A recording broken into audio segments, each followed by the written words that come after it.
Good morning, Team Alabama. We are going to begin reading 42.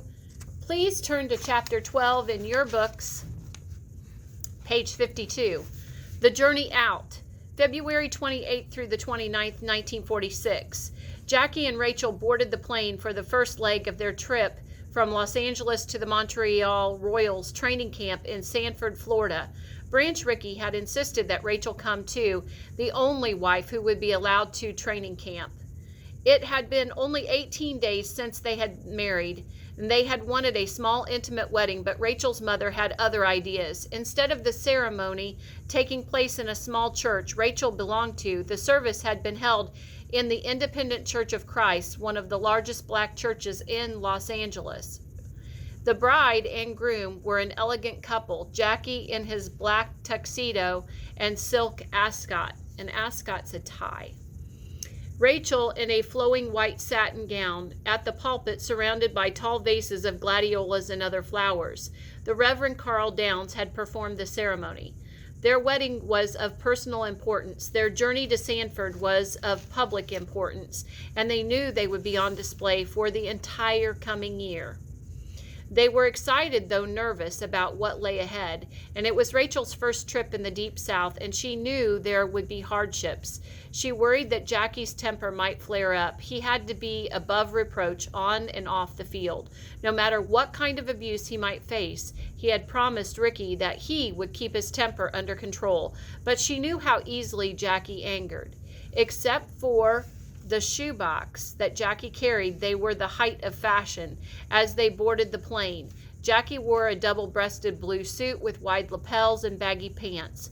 Rachel was wearing Jackie's wedding present, a dyed three-quarter-length ermine coat. A matching black hat and alligator skin pocketbook completed her elegant outfit. The shoebox, filled with fried chicken, boiled eggs, apples, and candy bars, were Mally's goodbye gift. They hoped it wouldn't smell too much on the plane, but they would never have hurt her feelings by refusing her gift. The all-night flight to New Orleans, their first layover, was uneventful, but upon entering the terminal, Rachel felt bombarded by the white and colored signs. It wasn't that Rachel was naive about racism. She had suffered her share in California. But it was not until now that she fully comprehended the humiliation and cruelty suffered every day by black Southerners. There wasn't even a bench for African Americans to sit on. Refusing to be cowed, she drank from a white water fountain in the white lady's room, and women stared at her but said nothing. Their silence fortified her, meaning strengthened her. Jackie and Rachel were bumped from the next flight to Pensacola, Florida, and told that they couldn't get another until the following morning.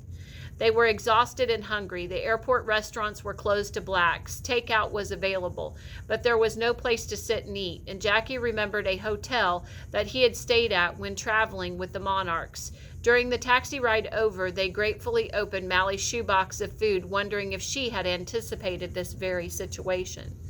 The hotel room was filthy, but exhaustion won over disgust, and they both fell asleep. The next morning, they caught a flight to Pensacola.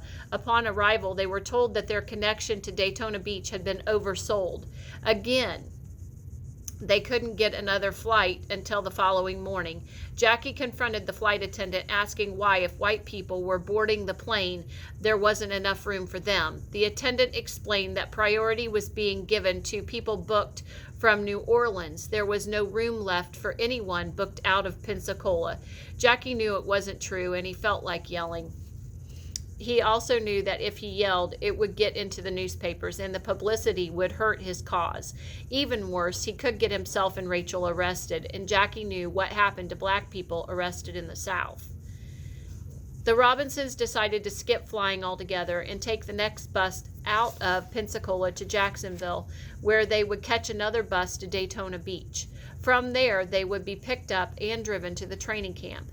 Jackie and Rachel knew the drill. Whites in the front of the bus, blacks in the back. Jackie hated it, but he would abide by it while he was in the South.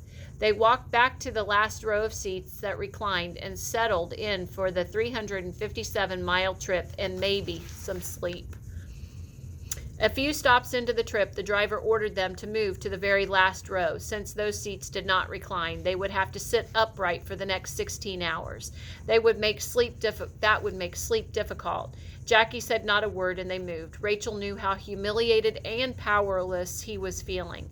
She watched him fall asleep and then buried her head in her hands and cried. The colored waiting room in the Jacksonville bus depot was hot and fly-ridden. Jackie and Rachel hadn't eaten since New Orleans. Mally's shoebox was empty, and Jackie suggested buying food from a small place allotted for blacks, but Rachel refused. They waited for the bus to Daytona Beach. On Saturday, March the 2nd, after 36 hours of travel, the Robinsons arrived at Daytona Beach.